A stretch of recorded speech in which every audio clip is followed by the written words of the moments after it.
episodio de nuestro podcast muy especial.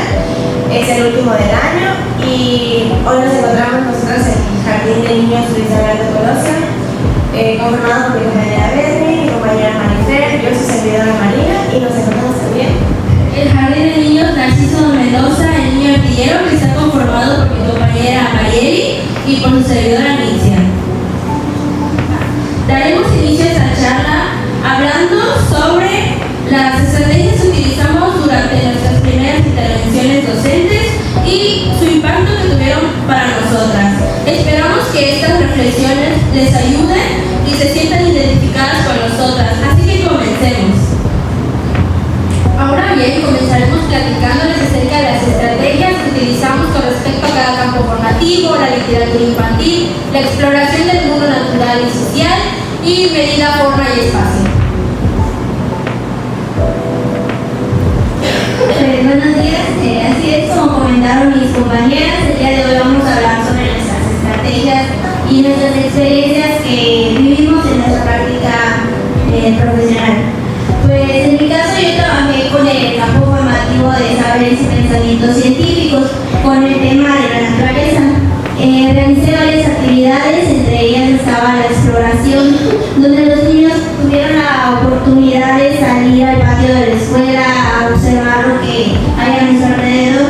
Me enfoqué más en lo que es la flora y fauna de aquí de Quintana Roo, y con eso los niños pudieron comparar la naturaleza de aquí, de donde vivimos, con la de otras regiones. Eso me ayudó mucho igual porque los niños pudieron entender mejor el tema explorando, manipulando y comparando. Bueno, en las estrategias que yo busqué aplicar haciendo énfasis a saberes y pensamiento científico fue la integración de cuentos que se adapten al tema, y si no era propiamente un cuento con esa temática, era buscar que ese cuento me diera la pauta para llegar a donde quería, que era que mis niños amplíen su rango de conteo. El hecho de que tuviera varias referencias visuales, como eran las fichas numéricas, ayudaba a que no solo sea una memorización de 1, 2, 3, 4, no, de que si te pongo el 4, ¿va antes o después que el 1? ¿Cuál va primero? ¿Estás seguro de que va así? Si lo lees 1, 4, va esa la secuencia. El ir también compartiendo con el apoyo de los papás esa exploración de dónde puedo encontrar esos números, qué cosas se pueden contar, fue de gran ayuda y permitió esta integración a la parte familiar, de que el aprendizaje no solo es en el aula, sino también en las casas, y esa misma dinámica se aplicó dentro de la escuela, que exploraron el salón a ver qué hay aquí que puedo contar. Nosotros mismos nos contamos los objetos del salón. En la escuela, si en los dibujos tienen números, tienen formas, qué es lo que hay allá que pues podemos relacionar con el tema, ¿no? Y sobre todo el hecho de que no fuera simplemente estar en el aula, sino en diversos espacios de la escuela, con las canciones, el relacionarlo con que se repitieran ciertas cantidades de movimientos, que se vaya enfocando todo al tema, de modo que no se viera solo como una clase más, sino como un momento de diversión significativa. En cuanto a mí, yo trabajé en el campo formativo de saberes y pensamiento científico enfocada en las formas geométricas en la ubicación espacial.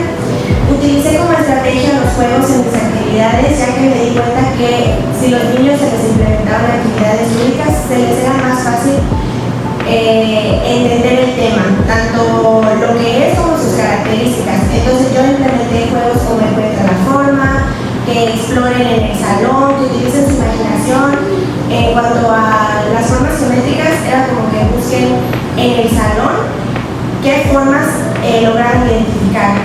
Y me decían de que maestra, la ventana es cuadrada, o la mesa de la otra Lupita es rectangular, o el reloj que tiene colgado en la pared es circular. Ese tipo de cosas. Igual les puse videos, implementé la literatura, pero no como tal yo les leí el cuento, les puse en un video. creación en los que ellos tenían que utilizar su imaginación y su creatividad. Igual crearon un monstruo sin forma, así desde ser en una cartulina en blanco ellos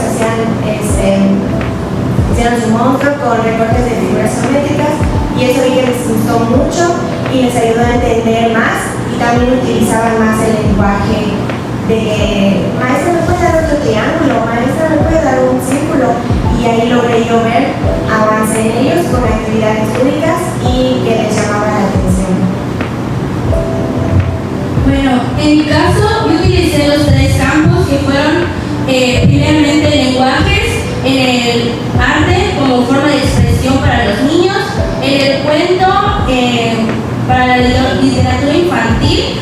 El cuento lo utilicé para dar inicio, introducción a nuestro tema, y en el campo del urbano comunitario hicimos visita a un museo que permitió a los niños conocer más acerca de la cultura de Frida Kahlo, que es mexicana, y de Diego Rivera, para que se puedan identificar como artistas mexicanos. De igual forma, en el campo de ética, naturaleza y sociedades, hice la visita al museo para que los niños tengan mejor interacción con su entorno y una pintura al aire libre con sus padres. Que esto les sirvió mucho, ya que era un aprendizaje muy significativo, ya que sus padres tenían que dibujar junto con ellos. De igual forma, el campo de saberes y pensamiento científico en realidad no lo utilicé dentro de mi planeación, pero lo logré relacionar con forma, espacio y medida, ya que lo relacioné con el dibujo. Cuando un niño dibujaba, no sé, su autorretrato, ¿dónde ponemos los ojos? ¿Arriba o abajo? ¿O de qué medida deben ir los ojos para que no queden viscos? O cosas así. En mi caso yo trabajé en 3 campos formativos iguales, pero era el principal, que era saberes y pensamiento científico, y ahí los secundarios, que eran lenguaje y el humano y comunitario.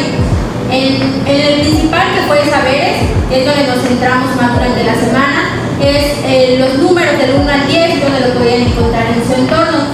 Las estrategias que utilicé con estos campos fueron los juegos, trabajo en equipo, las exposiciones, los juegos de búsqueda. En cuanto a la literatura infantil, yo realicé un cuento desde cero, que era acerca de los números, que el título de este cuento era Los números perdidos de Leo.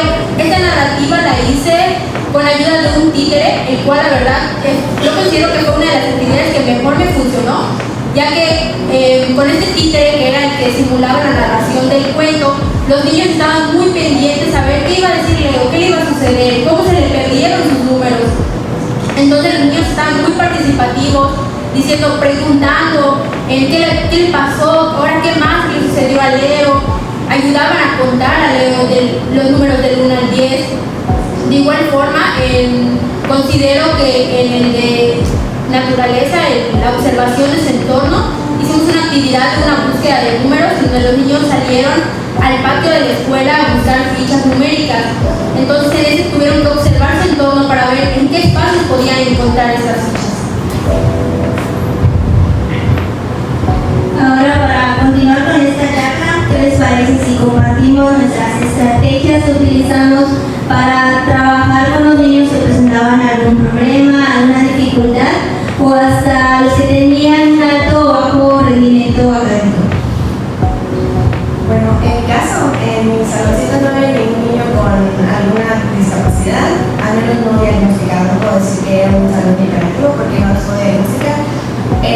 Simplemente eran niños, ¿no? Muy inquietos, y me costaba captar su atención porque pues era una persona nueva en ese salón, pero sí me costó mucho que ellos identificaran las figuras geométricas. Les costaba mucho tiempo que ellos me puedan contestar la pregunta de qué figura es esta, y era un rectángulo o un cuadrado, se confundían. Igual para orientarse casi no utilizaban el lenguaje espacial, no podían decirme a un lado, al otro, abajo, arriba. Por ejemplo, en el caso de las figuras que se confundían, yo hice una actividad que era de pesca de figuras, en el que yo les puse en el piso las 4 figuras geométricas que les estaba enseñando y yo les decía, ahora nos vamos a ir al triángulo. Entonces algunos niños se iban y los otros solo los seguían porque sabían que el otro se iba a ir, pero no porque realmente supieran, porque yo observaba que ellos quedaban separados de que, ¿cuál es el triángulo? Como veían que todos se iban tras de ellos. Entonces eso lo observé También un desafío fueron las instrucciones que yo les daba, que me costaba mucho explicarles cómo hacer las actividades para que ellos lo entendieran, y mi maestra eso me lo enseñó mucho, de que debía de trabajar en eso, ser más clara, más específica, y pues también eso me ayudó a poder adaptar cada dinámica y también ofrecerles un acompañamiento individualizado. Así yo me acercaba a cada uno de ellos, bueno, no a cada uno de ellos, para los que requerían apoyo, a explicarles lo que debían de hacer o si tenían alguna duda. También el control del grupo es algo en lo que tengo que trabajar mucho, porque me tocó que cuando la maestra Paloma nos fue a observar, uno de mis niños, el más descontrolado, se empezó a hablar con el Marifer y no sabía qué hacer, estaba muy nerviosa y no lo quería ni tocar porque no lo dice que tiene que ir priorizando algo. Y eso me falta trabajar, como que ganarme su confianza para que ellos puedan hacerme caso, no tanto como que yo tener control sobre ellos. Bueno, dentro de mi salón existen 3 niños con problemas de conducta, hiperactividad y falta de atención, que fue lo que me mencionó mi maestra. Para estos niños utilicé la estrategia de dar instrucciones más claras, ponerles un rol dentro de las actividades. Si teníamos que hacer un experimento, ellos tenían que venir y hacer el experimento para sus compañeros, ya que sus demás compañeros, como siempre estaban en atención, pues no había gran problema. De igual forma, utilizaba muchos materiales visuales. Si hacíamos un dibujo, yo tenía que hacer y mostrárselo paso a paso a cada niño. Y las dificultades que presenté fueron que a veces cuando tenía que yo evaluarlos en una actividad de Diego Rivera de la comunidad, el niño me decía que en su comunidad había dinosaurios, que es lo que él veía en la calle. Entonces yo no sabía cómo evaluar eso, de que así como el dinosaurio, a lo mejor en su cuarto podría ser. Y por más que le explicábamos que su comunidad podría ser la playa, el cine, la plaza, cosas así, a él decía dinosaurios. Tocó un momento donde fuimos al museo y el guía dijo, ¿qué es lo que pintaba Frida Kahlo? Y él dijo, dinosaurios, tío. Yo no te enseñé eso. Y entonces, creo que esa sería la única dificultad, pero busqué maneras y ya luego sí entendió, porque le gustó mucho cantar y creo que eso fue de las mayores cosas que me gustó. Bueno, en mi caso, la verdad fue que de las mayores dificultades que tuve fue el adaptar mi planeación, mis actividades en el momento en el que yo las estaba realizando, ya que sentía que los niños no me entendían o mis explicaciones eran demasiado largas, que los niños la verdad es que se aburrían o no prestaban atención, se distraían demasiado. Entonces tenía que buscar la manera en la que los niños pudiera yo captar su atención. Igual una de mis mayores dificultades fue el tener niños no diagnosticados. Creo que eso, de lo que he escuchado también de otras compañeras, que fue lo más complicado que podemos tener en el jardín, ya que tenemos que buscar la manera de adaptar a este niño a las diversas estrategias o actividades que nosotros realizamos sin hacerlo de lado. Entonces, bueno, yo a este niño, que ya he platicado mucho de él, la verdad, es un niño que aprecio demasiado, a pesar de que, pues sí, es un poco complicado, ¿no? Trabajar con él. Es Ricardito le decimos, que es un niño con dificultad en su comportamiento, le cuesta adaptarse a su salón, a sus compañeros, y se enoja con facilidad. Cualquier cosa ya está enojado y suele reaccionar de una manera un poco agresiva hacia sus compañeros. De hecho, la vez que me fue a evaluar la maestra Paloma, que fue el día en el que los niños estuvieron más alterados, y bueno, él se enojó tanto que quiso, la verdad es que no, realmente no sé por qué se enojó, pero se enojó tanto que intentó lanzarle una silla a otro compañero. Entonces en ese momento son esas como que pruebas que pasamos, en los que tenemos que buscar la manera de reaccionar, la manera adecuada para reaccionar en estas situaciones. Y la verdad es que al principio estaba yo, pues me deschoqué, la verdad, y ya no sabía cómo reaccionar y solamente me acerqué, luego de que mi maestra fue la que reaccionó primero, y luego me acerqué y le pregunté, Ricardo, ¿qué pasó? ¿Por qué hiciste eso? Sabemos que eso no está bien. Y le estaba preguntando, pero como igual tiene dificultad en su desarrollo del lenguaje, casi no habla, la verdad se comunica muy poquito y solamente dice que no, a todo dice que no. Entonces son como que esas cosas difíciles que pasé en el jardín.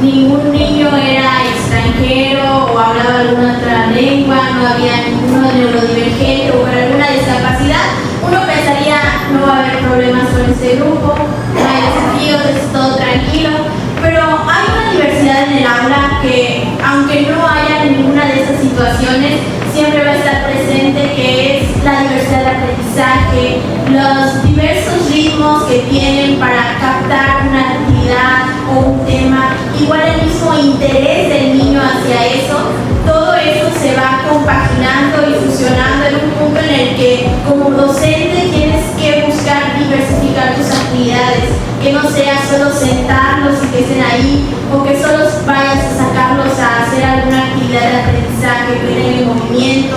No, es buscar ese balance entre la parte visual, la parte auditiva, la parte kinestésica de manipular los objetos, el manejo del tiempo cuando uno ya terminó, porque vas a tener niños que te devoran tus actividades y niños que trabajan y batallan siempre con ellas.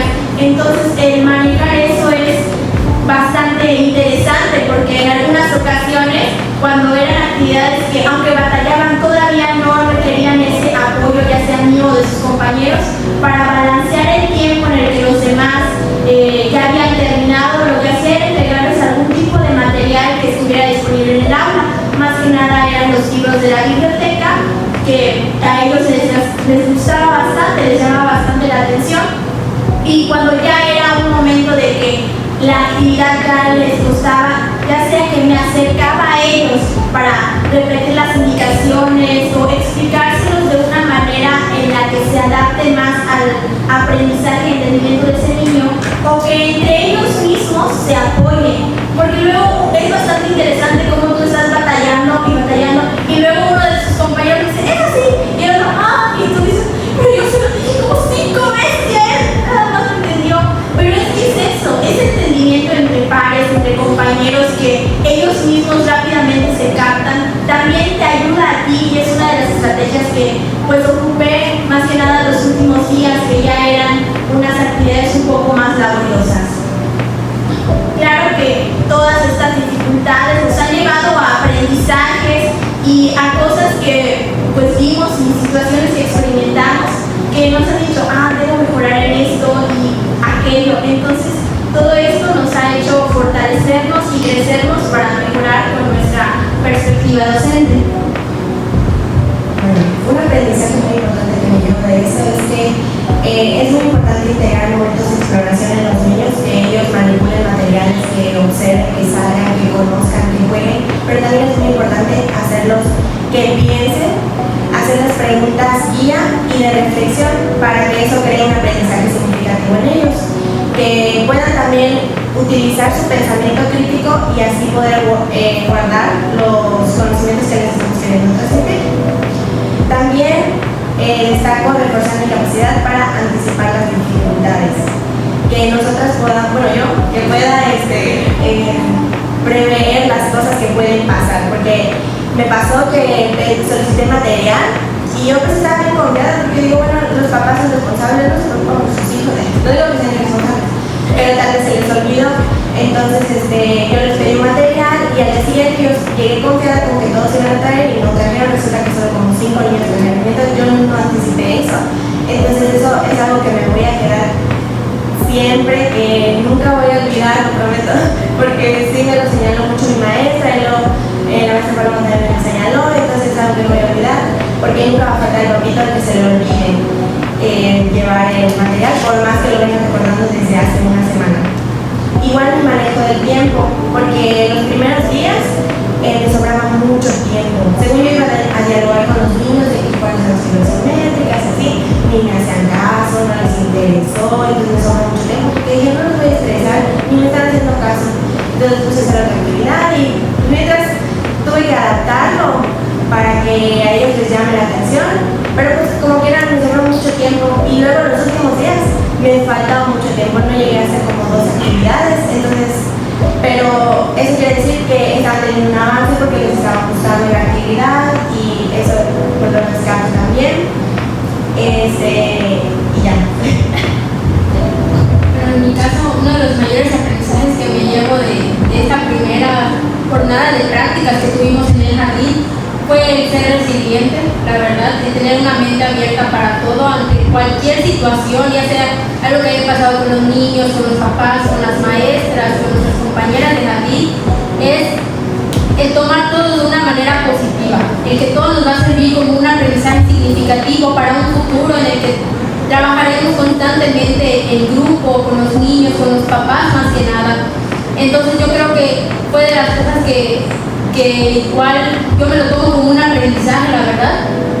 Otra cosa que yo considero que necesito fortalecer en mi práctica, al igual que mi compañera, es mi tiempo. La verdad es que a mí no me sobraba tiempo, sino que me hacía falta, la verdad. Los niños, cuando yo veía que no estaban muy participativos, implementaba una actividad que era el micrófono en la participación, y ahí es cuando todos los niños querían participar y todos querían hablar, y yo no quería rechazar, de que no, a ver, Totito, va a participar o sea, no quería rechazar a los niños cuando querían participar. Entonces la verdad es que dejaba que todos hablaran, o sea, participativamente con el micrófono, pero que todo el grupo hablara, y me llevaba demasiado tiempo. Entonces ya luego no me alcanzaba para terminar mis actividades o implementar la estrategia bueno, yo implementé los guisanitos de la conducta, y luego ya no me alcanzaba el tiempo para retroalimentar con los niños esa parte.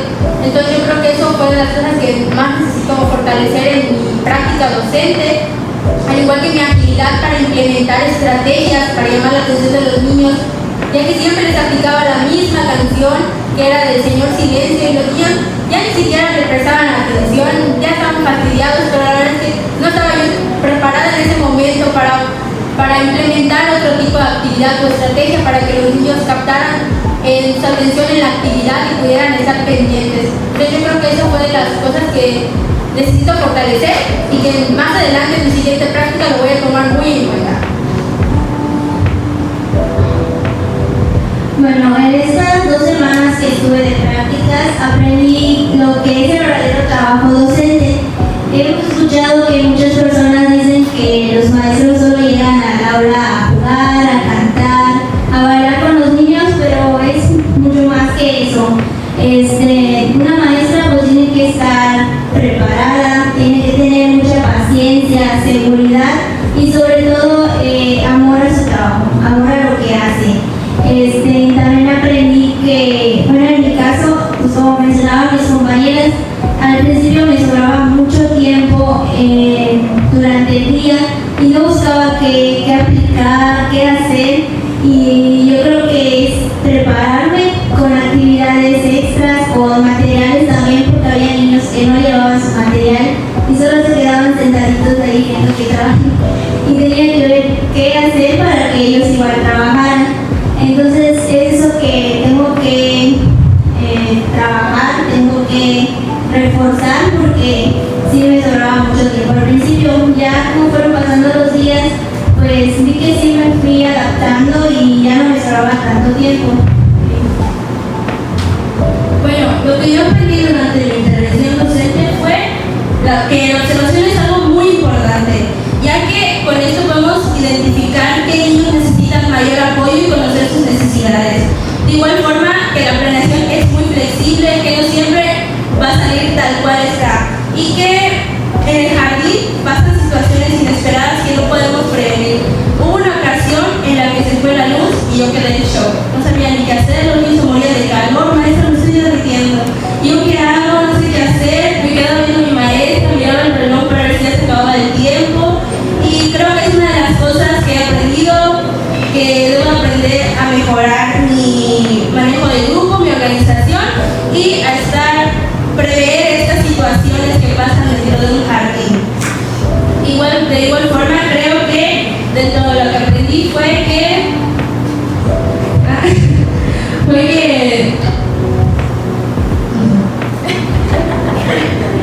Bueno, varios aprendizajes que tenemos aquí que ya no sabemos con cuáles continuar.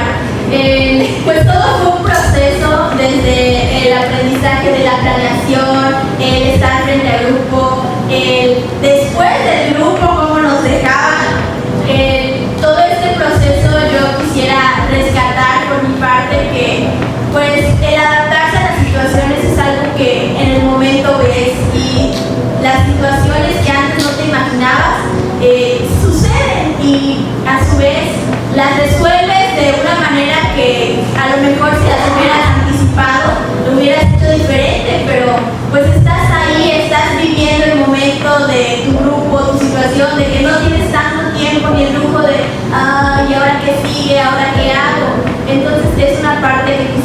rescatar de nuestros aprendizajes. Y en lo que diría que yo le quiero reforzar es no perderme tanto en la parte teórica de la planeación o en la parte de las actividades, porque en un principio me centré tanto en mis actividades que descuidé los tiempos y momentos que requerían mi planeación de tipo proyecto. Y luego me enfoqué tanto en que la parte del proceso de aprendizaje, la retroalimentación, que descuidé el hecho de que eso no es lo que se va a ver, sino lo que van a aprender y cómo lo van a aprender. Entonces considero que es una parte que debo reforzar, el balancear la parte teórica con la parte práctica. Ahora bien, nuestra identidad como docentes, como futuras docentes más que nada, se construye a partir de la experiencia, de las dificultades, de las tensiones y claro, de la práctica que tenemos dentro de nuestros jardines. Considero que mi identidad como docente se construye a partir de los aprendizajes que tengo, de las sugerencias que me dan aquí en la escuela, como me las dan en el jardín. También ahora veo el mundo de la docencia de una manera completamente diferente, que no es solamente jugar, bailar o cantar con los niños, sino que va más allá de eso, que es el ver la planeación, el que cumpla con los campos formativos, los PDA, y que claramente vea con las necesidades e intereses de los niños. Entonces, a partir de todo esto, mi identidad se construye no solamente en mi vocación y amor por la docencia, que ahora que ya tuve mi primera semana de prácticas, y a pesar de que fue complicado, la verdad, que creo que me la pasaba, llorando después de cada clase, porque sí era difícil, no lo voy a pintar de rosa tampoco, pero ahora puedo ver que es una carrera que me gusta y que no me equivoqué de carrera, porque es algo que me apasiona demasiado.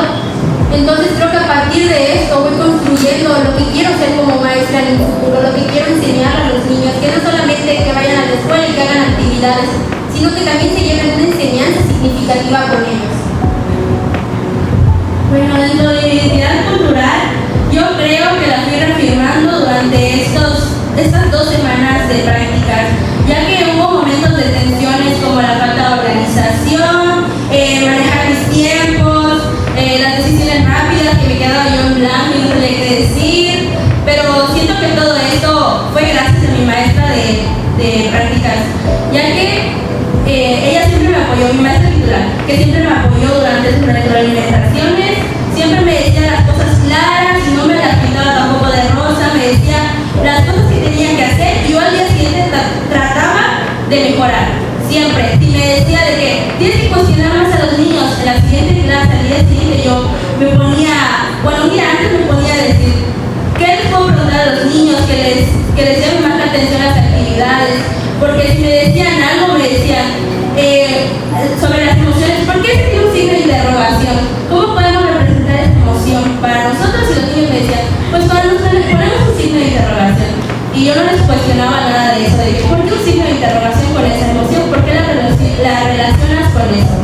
Y también siento que mi identidad docente se formó a través de mis valores, mis tradiciones y mi familia y mis compañeros de jardín, que aunque se han dado muchas de baja en mi jardín, pero la que me queda me ayuda mucho personalmente y me ayudan a mejorar.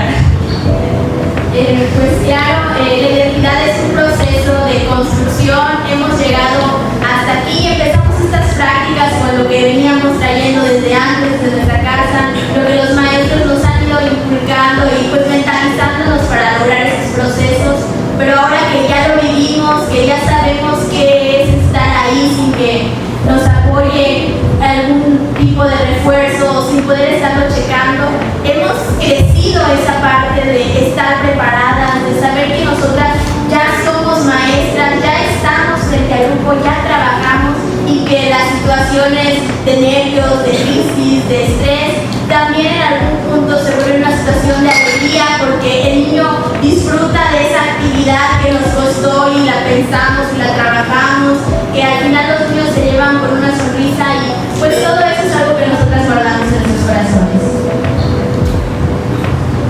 En lo personal, yo siento que estas semanas de práctica transformaron mucho mi manera de ser, mi manera de estar frente al grupo, porque yo llegué pensando que iba a ser como una observación más, que los niños me iban a decir, ay, no sé, te quiero mucho, me dan una florecita y ya, no porque yo no me conocía y hubo muchas dificultades. También descubrí que puedo generar ambientes donde los niños aprendan jugando, explorando, observando, sin descuidar el aprendizaje y que lo puedan utilizar allá afuera, o sea, fuera del salón. También me sentí muy segura al crear actividades que les gustaron mucho. Por esa parte me quedo muy satisfecha porque sé que todas mis actividades les gustaron mucho a los niños y me dio mucha satisfacción ver cómo les gustaban las actividades y con mucho estrés yo pensé para ellos, porque ellos no saben que la cambié como 50 veces y me gustó mucho que ellos hayan sentido felicidad, que se hayan divertido y que hayan aprendido. Y también aprendí que la labor docente es ser atenta y sobre todo muy flexible, que la planeación no es lineal, no es perfecta y en el camino debes seguir haciendo adaptaciones. Por más que intentes, tu planeación nunca te va a salir como tal. Y pues todas estas vivencias fortalecieron mi identidad y yo siento que otra cosa que me hizo sentir más segura de mí misma de que yo era la maestra era cuando llegaban los papás y me preguntaban, maestra, ¿cómo se portó Noé? Y yo así, me chivaba, ya ni les contestaba la verdad. Y decía, bien, ya se portó bien, porque me decían maestra y me sentía muy feliz. Entonces siento que eso me dejó con la motivación de seguir mejorando y de querer que a la próxima que nos presentemos a jardín lo haga muchísimo mejor de lo que lo hizo.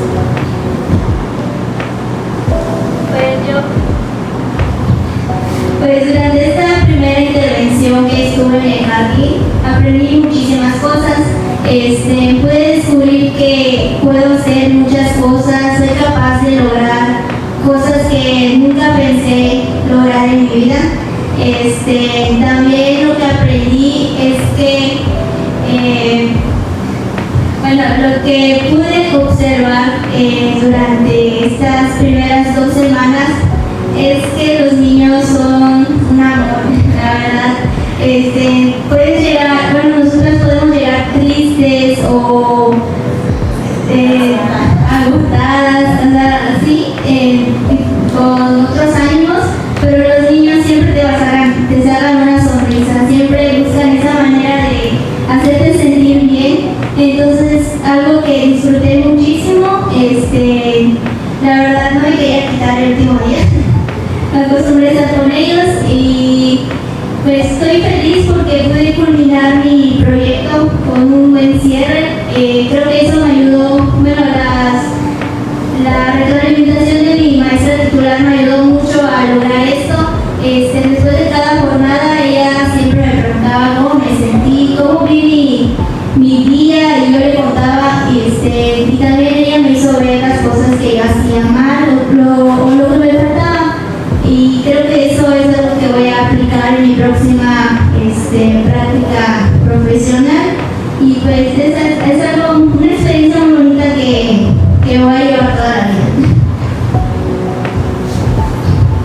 Bueno, llegamos al final de este podcast casi y quiero concluir con que me siento muy orgullosa con todas las experiencias que compartieron mis compañeras, que enfrentaron sus propios retos y encontraron estrategias para solucionar estos retos.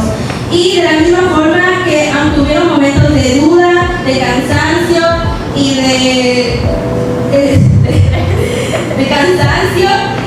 buscaron la forma de solucionarlo y que tenemos un gran compromiso con los niños y que podemos mejorar siempre.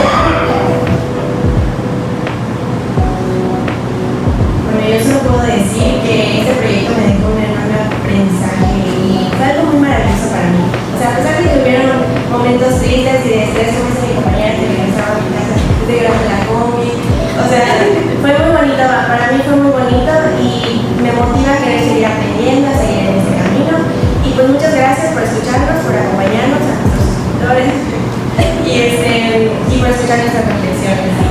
Llegó el momento de despedirnos de todos ustedes que nos han acompañado desde los transcursos de inicio, los procesos que hemos desarrollado. Esperamos que nuestros aprendizajes, nuestras experiencias, pues sean reconocidas, sean compartidas y sirvan como alguna inspiración para pues seguir adelante y seguir creciendo como docentes de formación. Pues para cerrar, solo quiero eso que voy a seguir, lo que me voy a llevar siempre y voy a poner en práctica en mis otras jornadas. Espero que hayan disfrutado también cada experiencia y pues se tomen igual algunas estrategias que pudimos compartir. Pero ahora sí, ya para finalizar, solo nos queda agradecer este espacio. Sin duda, estas jornadas de práctica nos llevamos muchos aprendizajes, muchas experiencias vividas. Nos conocimos un poco mejor como maestros, de lo que haremos en un futuro. Sin duda fue toda una travesía, toda una experiencia que no nos cansaremos de contar, ya lo hemos contado muchas veces. Sin embargo, siempre lo contamos con una energía porque eso es lo que nos apasiona. Ahora sí, nos despedimos, no es un adiós, sino un hasta pronto.